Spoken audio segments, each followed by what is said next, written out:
So 2 nights ago, I'm in bed. I wake up. It's 1 a.m. And all I feel is this lust. And I don't mean lust for a woman. Yeah, of course. So, as you know, aka hot ass miss. So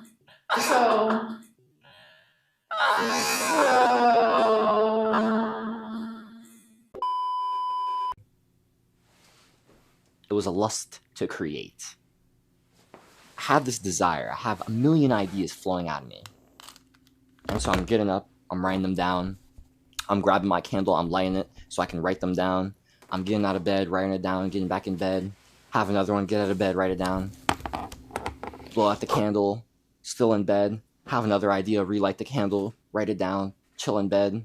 Keep the candle lit because I know there's more ideas coming. More ideas come, write them down, then blow out the candle, then be sticking because more ideas are coming. And so I gotta relight the candle so I can write them down. This happened for an hour and a half. All I wanted to do was go back to sleep so that I could wake up at like 4 or 5 a.m. and start working so I could write. And now it's 2:30. And I'm like, a part of me wants to stay in this bed comfy. And a part of me needs to get out of this bed and start creating. And so I get my ass up, sit in this chair, light my big candle, and at 2:30 a.m., I'm pen in hand, bleeding ink onto the page. Let me ask you a question. Would you have gotten up? Would you have been like, all right, fuck it. I don't get to sleep, I guess. I'm just gonna start working. Because there's a desire on my heart that God is calling me to right now. So I'm gonna do it. Would you have done it? Because if not, you are losing the war to the ego. You're allowing the fear of ego. You're allowing the ego's like fear of pain or uncomfortability or whatever, judgment, lack of expression, whatever. You're allowing ego to keep you stuck and comfortable rather than aligning with the true desires of the soul, with your higher desires. You're operating from fear instead of faith. Well, let me tell you something. Fear isn't for the faithful. You can't say that you want to operate with God, that you want to be a faithful creator, but you're not acting like one because you're just too scared. The fearful feel fear, and they allow the fear to make him its bitch. I get it. I've been there a lot. But the faithful, they feel that same exact fear, and then they start grinning psychotically. Excited that they get another opportunity to make reality their fuck toy.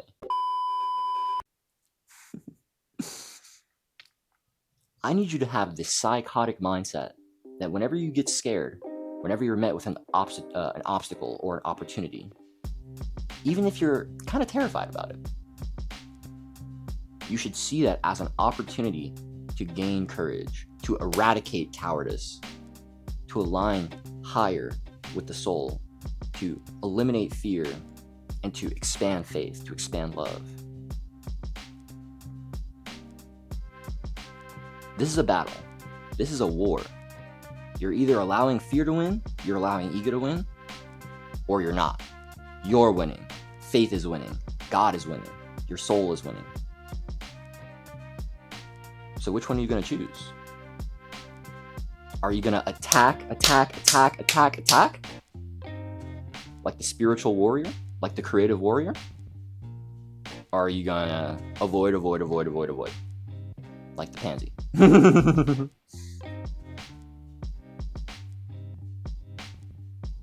When you're walking and you get an idea, are you going to write it down? Or are you going to let it leave your brain? Never actualize it. Never hold on to that thing that God literally put on your heart.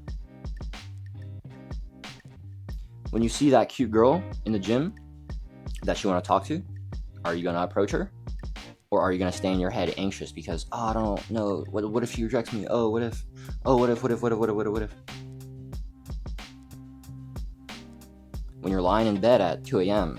and you want to create something, are you going to get your ass up and start it? Or are you just going to be like, whatever? If you do the latter, you're losing the war.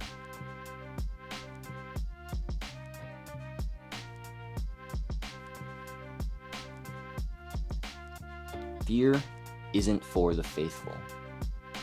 And so if you want to follow God, you can't follow fear. You can't submit to fear. In fact, you actually should follow fear. See the things you're scared of and then go towards them.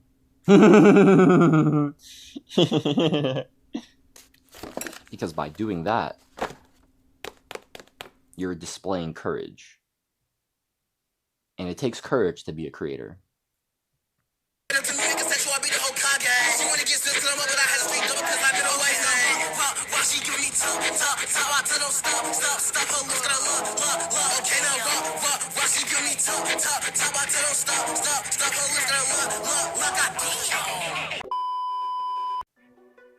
Expressing yourself without limitation means being willing to accept that not everyone's going to like you. And that can be hard. That can be scary. So it takes some balls or some ovaries to do that.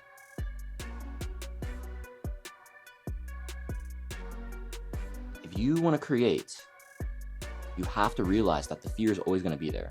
You got to act anyway. You got to attack anyway. There's going to be that creative resistance. Always. You still got to do the work.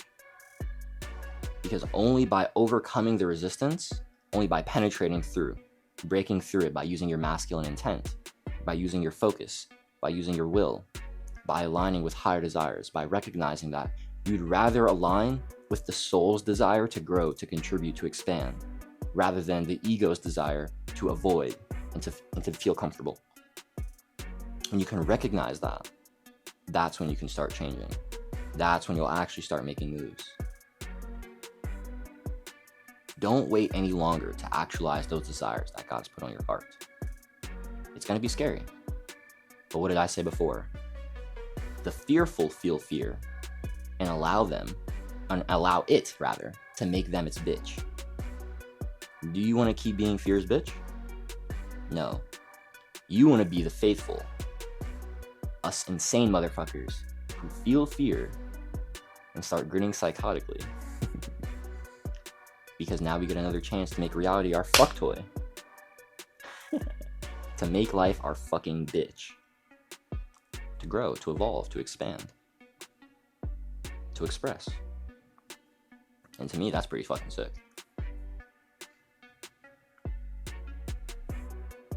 If you enjoyed this video, I invite you to come join the Digital Renaissance Creators Movement here on YouTube, as well as on Substack. I offer weekly, I drop weekly newsletters with stories. I drop audio podcasts. I'm dropping other stories like short form written stuff in the DRC Tribe group chat as well. So there's a ton of content that I'm not posting here on YouTube, more in-depth stuff, more stories, more insights into my own life. And you can also come join the DRC chat if you want to chop it up. All that's on Substack for free and paid subscribers. If you find my videos insightful and you'd like some help with applying these philosophies, you can book a paid consultation with me. All links in the description. Do it today. Be better for it tomorrow. Stay devoted. Stay inspired, baby.